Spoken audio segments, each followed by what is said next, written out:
সাকিব অপু মিলে যাচ্ছে, গুঞ্জন ঘিরে চাঞ্চল্য। তার হাত ধরেই আমার কিন্তু ব্যবসায়ী হিসেবে আজকে যাত্রা শুরু হলো আনুষ্ঠানিকভাবে আপনাদের মতো।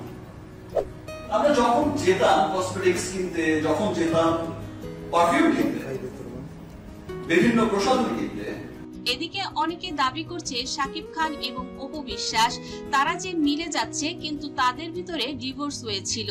ডিভোর্স হলে কি করে সাকিব খান আবার অপু বিশ্বাসকে নিয়ে সংসার করবেন?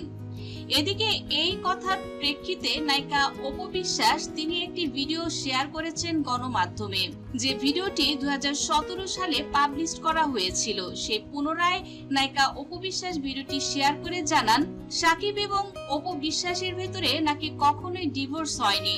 সম্প্রতি সাকিব খান ও অপু বিশ্বাসের বিচ্ছেদ সংক্রান্ত ভিডিও ফুটেজে নায়িকা অপু বিশ্বাস দাবি করেন 2017 সালে সাকিব খানের সাথে তার ডিভোর্সের একটি আবেদন করেছিল সিটি কর্পোরেশনের মহাখালী জোনাল অফিসে। সেই আবেদন নিয়ে ওই সময় সালিশ করা হয়েছিল।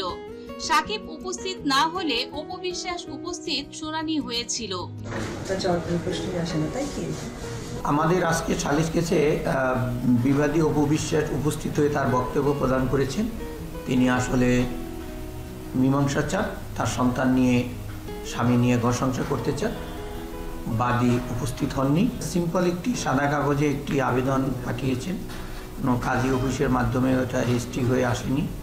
বিয়ের কাবিননামা অথবা কোনো সাক্ষী বা হলফনামা কিছুই নেই এর সাথে।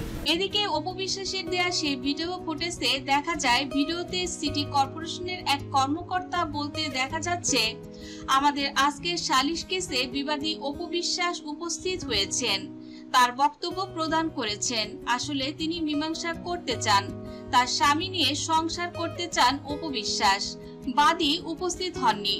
বাদী মানে সাকিব খান তখন উপস্থিত ছিলেন না। সাধারণ একটি সাদা কাগজে একটি আবেদন পাঠিয়েছিলেন সাকিব খান। কাজী অফিসের মাধ্যমে কোনো রেজিস্ট্রি হয়ে আসেনি সেই কাগজ।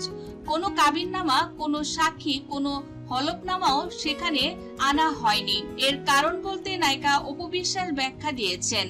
অপু বিশ্বাস বললেন, সেই সময় আসলে সাকিব খান আর আমি দুজনেই ভীষণ বিরক্ত ছিলাম একে অন্যের ওপর। দুজনেই রাগের মাথায় সিদ্ধান্ত নিয়েছিলাম আমরা আলাদা থাকবো, বিচ্ছেদ হবে এবং তালাকের মতো ডিসিশন আমরা নিয়ে ফেলি। কিন্তু পরবর্তীতে যখন সময় ঘটিয়ে আসে, আমি আমার মনের মানুষ সাকিবকে ডিভোর্সের ব্যাপারটি আর নিতে পারিনি। সেই সময় আমি সিদ্ধান্ত নেই ব্যাপারগুলো এমনই থাক। সাকিবও আমার প্রতি ভীষণ বিরক্ত ছিল, আমি কেন তাকে ডিভোর্স দিচ্ছি। এ কারণে সাকিব খান তিনি যদিও কাগজে একটি সাইন করেছিলেন, কিন্তু ফর্মালি যেটা রাষ্ট্রীয়ভাবে তালাকনামা, সেটা আমাদের দুজনের কেউই আমরা সাইন করিনি। তার মানে আমাদের দুজনের কারোই ডিভোর্স হয়নি। ভিডিওটি ছড়ানোর পর সাকিব অপুর বিচ্ছেদ হওয়া না হওয়া বিষয়টি সামনে চলে এসেছে। ভিডিওটি দেখে অনেকে ধারণা করছেন তাদের তালাক হয়নি, অনেকেই বলছেন যে তাদের বিচ্ছেদই হয়নি। এ বিষয়ে গণমাধ্যমে অপু বিশ্বাস বলেন, এটি একটি সেনসিটিভ ইস্যু। আমি আগে ভাগে বলতে চাই না। বিষয়টি নিয়ে সিটি কর্পোরেশনে তাদের সঙ্গে কথা বললেই ভালো হয়, তারা এ বিষয়ে পরিষ্কার করতে পারবেন। সেই সময় অপু বিশ্বাস এমন কথা বললেও এবার তিনি পুরোপুরি নিজের উপর আস্থা রেখে বললেন, হ্যাঁ আমি সাকিবকে সেই সময় ডিভোর্স দেইনি, তার প্রমাণ এই ভিডিওটি।